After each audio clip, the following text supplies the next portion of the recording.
దేవుడు ఎవరు? ఈ భూమి పైన ఉన్నటువంటి ఈ మనుషులు లేదంటే సనాతన ధర్మంలో ఉన్నటువంటి దేవుడు ఎవరైనా స్త్రీ పురుష కలయిక ద్వారా మాత్రమే మనం భూమి పైకి వచ్చి ఉన్నాము.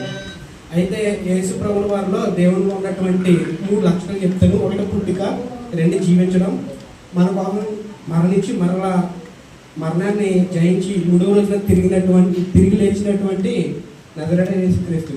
ఈ ప్రపంచంలో భూమి పైన ఉన్నటువంటి ప్రతి ఎవరు కూడా మరణించి తిరిగి లేచినటువంటి చరిత్ర ఉన్నటువంటి ఆనవాళ్ళు ఎక్కడ కూడా లేవు.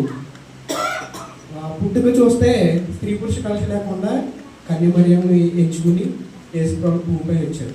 అలాగే జీవించడం చూస్తే ఆయన 33 సంవత్సరాలు కూడా మాదిరి జీవితం జీవించి మనకు ఒక మెసేజ్ చెప్పి మన కోసం మనం చేసిన పాప నిమిత్తం మరణం శిలువలో ప్రాణం పెట్టి మరణాన్ని గెలిచి తిరిగి 3వ రోజున లేచి మన కోసం ఆరోహణ వెళ్ళి 2వ రకం సిద్ధపరచుకుంటూ ఉన్నాడు. ఈ 3 కార్యక్రమం